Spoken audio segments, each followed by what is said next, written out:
Is this war going to hurt the United States of America and its people?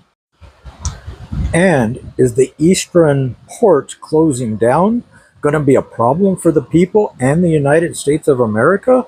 Let's talk about it. So, I got an email from a woman who claims that prices in stores are going to go up. And it's frightening because she could barely afford to feed herself, her children, and her husband. Her husband is a paraplegic. He cannot go out and go shopping or anything, so she has to do it all. Although he does get a Social Security check and a partial retirement, and her two children and herself, it's very hard for her in today's society with the cost of fuel prices, the cost of food prices, the cost of everything else across the board. She's asking me, is the closures of our ports and this war going to do anything to the United States to make it worse for her and her family? And the answer is yes and yes. Number one, the closures of our eastern ports. Now, our western ports are still open. So, these ships, if they could get permission to come back around Mexico and come up to the Pacific, to the western ports that we have in California, then and Washington and Oregon, then yeah, they could do that. But you got to understand, they got to have permits, number one, before they could do that. Somebody has to pay for it, number two.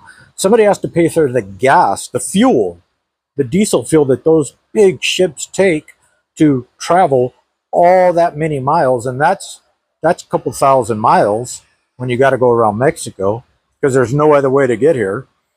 And yeah, this is going to cause huge problems with mom and pop shops, our local grocery stores, and just products in general throughout the whole United States.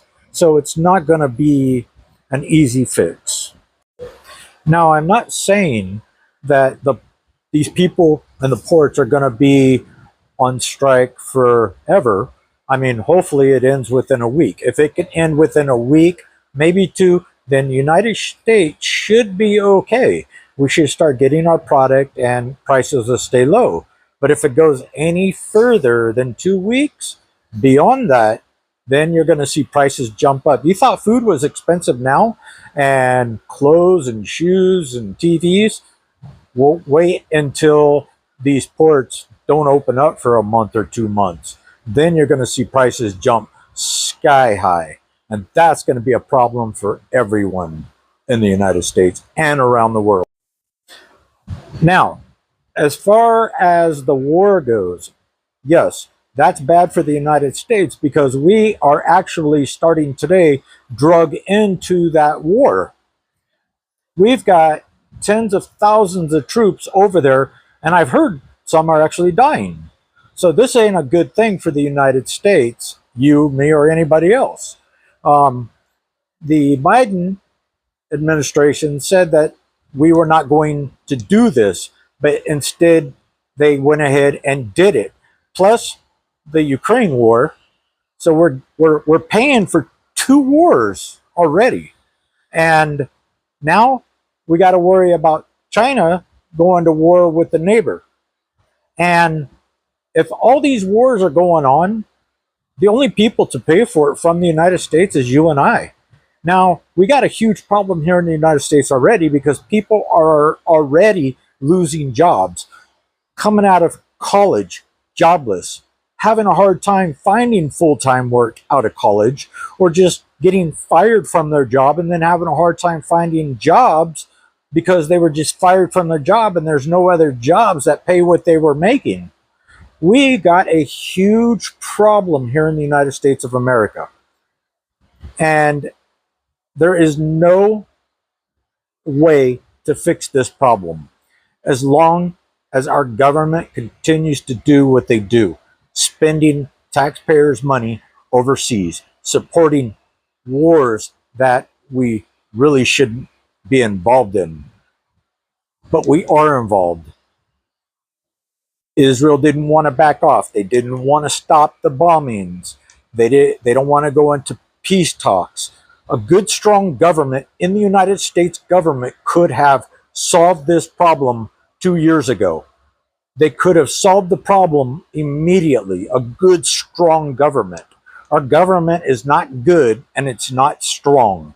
And you can tell by 2 wars going on, possibly 3.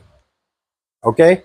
And until these wars stop, it does affect us. Fuel prices are going to jump up tenfold. And I've already seen them just today jump up 3-4 cents. It's going to be like this every single day while the United States is at war helping Israel. And I don't see fuel prices getting any cheaper because the people that we are at war with is who we buy our oil from. The majority of our oil comes from them. Now, you people that say, oh, but we drill here in the United States. Yeah, no. Our oil here in the United States is minimal. Not enough to fill all these cars up. No, we got to buy it from over there. So, yeah, it's going to be a lot of problems. Your pocketbooks are going to hurt. You're not going to have the money to pay for the outrageous prices that are coming in a few months. So just prepare yourself because it's going to get a lot worse if we don't stop this war and we don't get these people back to work in the shipping yards. That's it. There's nothing more to say. I'm Wayne, and I'll talk to you on the next one.